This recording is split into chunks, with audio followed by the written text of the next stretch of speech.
Representation of the people act अंतर्गत election कमिशनला एवढं विस्तृत अधिकार नाहीत. प्रक्रियेमुळे मतदारांचा मतदानाचा अधिकार धोक्यात येऊ शकतो. अनेक लोकांची नावं नोटीस न देता हटवली जाऊ शकतात. तर इलेक्शन कमिशनचं म्हणणं असं होतं की सर, पूर्णपणे कायदेशीर प्रक्रिया आहे.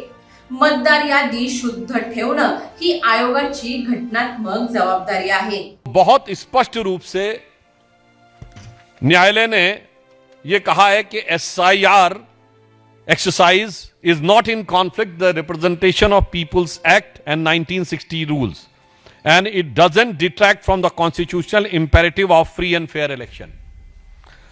न्यायालय ने और भी आगे स्पष्ट रूप से कहा है कि SIR के माध्यम से जिस उद्देश्य को प्राप्त करने की कोशिश की जा रही थी उसका स्वतंत्र और निष्पक्ष चुनाव सुनिश्चित करने के संवैधानिक लक्ष्य के साथ सीधा संबंध है. स्वतंत्र आणि निष्पक्ष निवडणुकांसाठी अचूक मतदार यादी अत्यंत आवश्यक आहे. आयोग कोणाचं नागरिकत्व रद्द करत नाही, फक्त मतदार पात्रता तपासतो. आता येऊयात आजच्या महत्त्वाच्या भागाकडे. सुप्रीम कोर्टाने आज स्पष्ट शब्दात सांगितलं की इलेक्शन कमिशनला सर करण्याचा अधिकार आहे. ही प्रक्रिया संविधान आणि कायद्याच्या चौकटीत आहे. ही प्रक्रिया लीगली टेनेबल म्हणजेच कायदेशीरदृष्ट्या वैध आहे. कोर्टाने असंही म्हटलं की स्वतंत्र आणि निष्पक्ष निवडणुका फक्त मतदानावर अवलंबून नसतात, तर अचूक मतदार यादीवरही अवलंबून असतात. कोर्टाने आणखी एक महत्त्वाचा मुद्दा स्पष्ट केला आहे, तो म्हणजे इलेक्शन कमिशन मतदार पात्रतेसाठी नागरिकत्वाशी संबंधित प्राथमिक तपासणी करू शकतं, पण कोणालाही अंतिमरित्या भारतीय नागरिक नाही अशी घोषणा करण्याचा अधिकार आयोगाकडे नाही.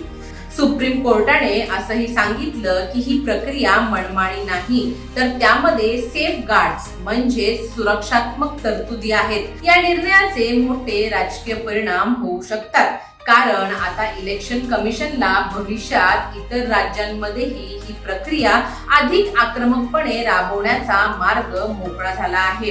विशेषतः बिहार, पश्चिम बंगाल, महाराष्ट्र, उत्तर प्रदेश आणि इतर निवडणूक प्रधान राज्यामध्ये ही प्रक्रिया आता निवडणूक आयोग राबवणार आहे. विरोधकांचे म्हणणे आहे की ही प्रक्रिया पारदर्शकपणे झाली नाही तर काही मतदार मतदानापासून वंचित राहू शकतात. तर सरकार आणि आयोगाचं म्हणणं आहे की यामुळे बनावट मतदान थांबेल आणि निवडणुका अधिक निष्पक्ष होतील. जर भविष्यात तुमच्या राज्यात ही प्रक्रिया झाली तर काही गोष्टी नक्की लक्षात ठेवा. तुमचं नाव मतदार यादीत आहे का हे वेळोवेळी तपासा. एपिक कार्ड आणि इतर कागदपत्र अपडेट ठेवा. पत्ता बदलला असल्यास त्वरित दुरुस्ती करा.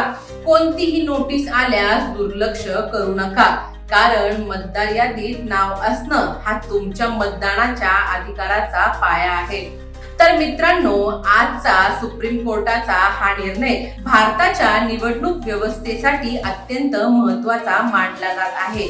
या निर्णयामुळे इलेक्शन कमिशनची भूमिका अधिक मजबूत झाली आहे, पण त्याच वेळी पारदर्शकता आणि नागरिकांच्या अधिकारांचं संरक्षण हेही तितकीच मोठी जबाबदारी असेल. तुमच्या मते या प्रक्रियेमुळे निवडणुका अधिक स्वच्छ आणि शुद्ध होतील का, की सामान्य नागरिकांना यामुळे अडचणी येऊ शकतात? तुमचं मत आम्हाला कमेंट्स मध्ये नक्की सांगा. व्हिडिओ आवडला असेल तर लाईक करा, शेअर करा आणि चॅनलला सबस्क्राईब करायला विसरू नका. धन्यवाद. दैनिक राज्य लोकतंत्र.